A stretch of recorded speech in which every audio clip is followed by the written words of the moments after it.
Hey there, how you doing? Charlie Winters here with horse racing and football selections for Saturday, the 7th of September. Well, apologies for the video having no sound for Friday, but I'm not going to apologise for the selections. So, we had an 8-1 winner. We had Shaladar that should have won that come second, and Croeso Cymraeg came placed, travelling very well on the outside at Haydock.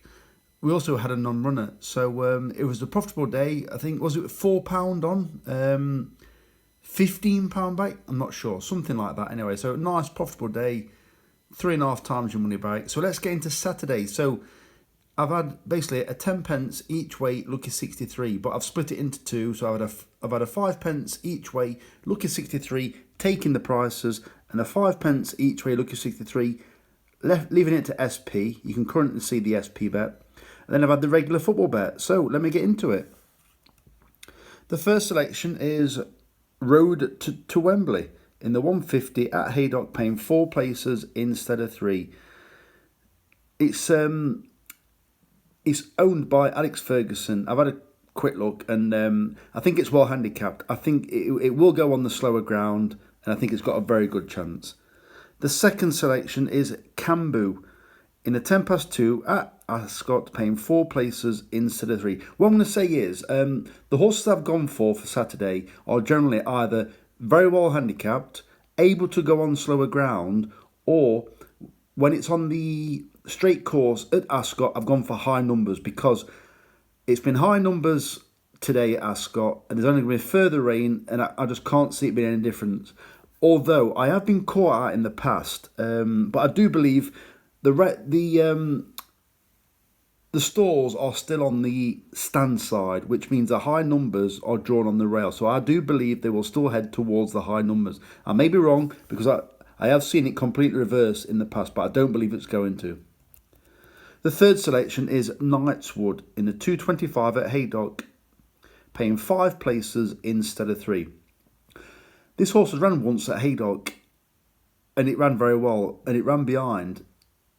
Was it Iron Lion? I think it's the one that trained by David O'Meara. Well, this one's trained by Charlie Johnson, and I think it wants a galloping trap, which this one is. It's run over some courses recently where it's very easy to get caught out. It's a big galloping horse. It ran at Pontefract, which is a funny course. When you go up that hill, your legs can go to jelly. And I think that course didn't suit that horse. Then it ran at Goodwood, and it ran an absolute cracker, but I still think it wasn't suited by the course. And then it ran at York, where you would think it would be suited by the long straight, but I don't think it handled York very well. I think it's crying out for this track again, and I think this one could be, I say hard to beat, I think it'll be hard to kick out the frame. Joe Fanning's on board, and I think it's got an excellent chance. It's definitely weighted to ready to win. Whether today, Saturday is the day, I don't know, but obviously I'm backing it, so I do believe it could be. The fourth selection is Hot Fuss in the 320 at Ascot, paying 4 places instead of 3. I believe this horse trained by Richard Hughes. I think it's got every chance, and it will like this slower ground because it's out of the sire Calix. If I'm not wrong, I do believe this horse is the one that ran. In fact, I've just noticed that it's also the same colours as Cambu. I didn't even notice that. This horse, I do believe, unless I've got mixed up, ran in the Derby. It ran behind, one place behind Table Talk. And I tipped Table Talk. It was it 10-1, 12-1 at York? Well, I think this horse has equally got a decent chance. And it's a weaker race than that. Well, not a weaker race than the Derby. It's a weaker race than Table Talk won when it ran well at York. The next selection is Bosch in a 355 at Ascot.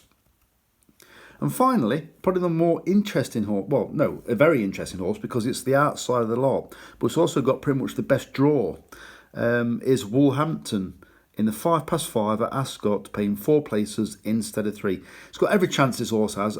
It's got the best draw. It's got proven track form in big races, and I think it's raced in last before and it's raced prominently. I think if it makes the most of its draw, it'll be hard to kick out the frame. It's currently 16s, but because it's from the Rod Millman stable. It could get bigger than that. So let's get on to the football bet so they can see the prices of the horse racing bet. So this is what I've done with the football bet. So it's the same teams, but I'm just going to click off that now. I put £3.28. That was just to clear the oddments out of the account. So it's a £7 over 2.5 goals treble and a £3 over 3.5 goals treble. So what I did, I asked ChatGPT because I wanted to have matches where teams either scored regularly early on, conceded regularly early on, or both teams were renowned for either scoring or conceding early on. Because I want the games to open up a bit. So the games are as follows, or the matches are as follows. The first match is Bradford versus Carlisle. Both teams were described by ChatGPT as quite frequently score early on. The next selection, over 2.5 goals, is Notts County versus Accrington Stanley. Notts County were described as being a very, very aggressive early on, looking for that early goal. And finally, the third match is Cheltenham versus Harrogate. I do believe it did say that both teams concede early on. So I've gone for a different angle. I've gone for teams that normally either score or concede early on. So if you can do me a favour, if you can click like or subscribe or leave me a comment. Let me know what you think of my selections, whether it's the horse racing or whether it's the football. So I very much appreciate everybody listening this far. If you can give me a like, as I said, Charlie Winters, over and out. Cheers, mate.